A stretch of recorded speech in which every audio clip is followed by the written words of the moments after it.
It is entirely correct and completely in order to say you can't do anything with philosophy. The only mistake is to believe that with this, the judgment concerning philosophy is at an end. For a little epilogue arises in the form of a counter-question. Even if we can't do anything with it, may not philosophy in the end do something with us, provided that we engage ourselves with it? Let that suffice for us as an explication of what philosophy is not. At the outset, we spoke of a question. Why are there beings at all instead of nothing? We asserted that to ask this question is to philosophize. Whenever we set out in the direction of this question, thinking and gazing ahead, then right away we forego any sojourn in any of the usual regions of beings. We pass over and surpass what belongs to the order of the day. We ask beyond the usual, beyond the ordinary that is ordered in every day. Nietzsche once said, "A philosopher that is a human being who constantly experiences, sees, hears, suspects, hopes, dreams, extraordinary things." Philosophizing is questioning about the extraordinary, yet as we merely intimated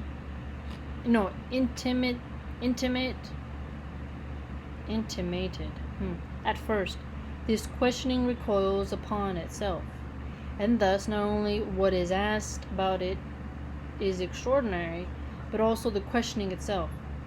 This means that this questioning does not lie along our way, so that one day we stumble into it blindly or even by mistake. Nor does it stand in the familiar order of the everyday, so that we could be compelled to do it on the ground of something requirements or even regulations. Nor does this questioning lie in the sphere of urgent concern and this satisfaction of dominant needs. The questioning itself is out of order. It is completely voluntary, fully and expressly based on the mysterious grounds of freedom, on what we have called the leap. Aha, see, family? Keep that word leap in mind. These terms are important. The same Nietzsche says, philosophy means living voluntarily amid ice and mountain ranges. Philosophizing, we can now say, is extraordinary questioning about the extraordinary. I like that, that's cool. In the age of the first and definitive unfolding of Western philosophy among the Greeks, when questioning about beings as such and as a whole received its true inception, beings were called physis, the fundamental Greek word for what is usually translated as nature. We use the Latin translation natura, which really means to be born, birth. But with this Latin translation, the original content of the Greek word physis is already thrust aside. The authentic philosophical naming power of the Greek word is destroyed. This is true not only of Latin translation of this word, but of all other translations of Greek philosophical language into Roman. This translation of Greek into Roman was not arbitrary and innocuous process, but was the first stage in the isolation and alienation of the ordinary essence of Greek philosophy. You know, that sounds pretty like for Muslims, you know, they wanted to keep the Quran in their language, in Arabic, so that there couldn't be misinterpretations and lost translations and confusion. So Heidegger pointing out that going from the Greek philosophers and then when they translated it into Roman and then now he wrote in German and then going from German to English, that it can alienate and isolate the essence of the philosophy, regardless of where it originated from. And that actually is kind of a valid point if you think about it. But imagine not having a translation and having to learn the language. That'd be kind of hard, so come on, Heidegger. Well, you know, can't read Greek yet, so gotta read your book. The Roman translation then became definitive for Christianity in the Christian Middle Ages. The Middle Ages translated themselves into modern philosophy, which moves within the conceptual world of the Middle Ages and then creates those familiar representations and the conceptual terms that are used even today to understand the inception of Western philosophy. This inception is taken as something that we have left behind long ago and supposedly overcome. But we now leap over this whole process of deformation and decline, and we seek to win back intact the naming force of language and words. For words and language are not just shells into which things are packed for spoken and written intercourse.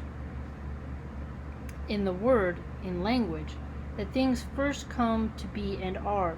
For this reason, too, the misuse of language and mere idle talk. Okay, so in philosophy we have, in logic specifically, idle talk and natural language have their own, vernacular. So, common vernacular among the people versus, when the common person says beings, they're not necessarily saying the philosophical being with a capital B. So, it's important when he says little things like idle talk and natural language to kind of get where he's coming from. In slogans and phrases, destroys our genuine connections to things. Now, what does the word phusis say? It says what emerges from itself. For example, the emergence of the blossoming of a rose, the unfolding that opens itself up, the coming into appearance in such unfolding, and holding itself and persisting in appearance. Now, Hegel, if you read Phenomenology of Spirit, talks a lot about this. So if you're familiar with Hegel, Heidegger is not going to be too hard for you to get. The emerging, abiding sway. According to the dictionary, Fuin means to grow, to make grow. But what does growing mean? Does it just mean to increase by acquiring bulk, to become more numerous and bigger?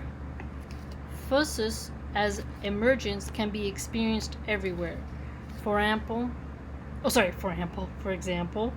in processes in the heavens, the rising of the sun, and the surging of the sea, and the growth of the plants, and the coming forth of animals and the human beings from the womb.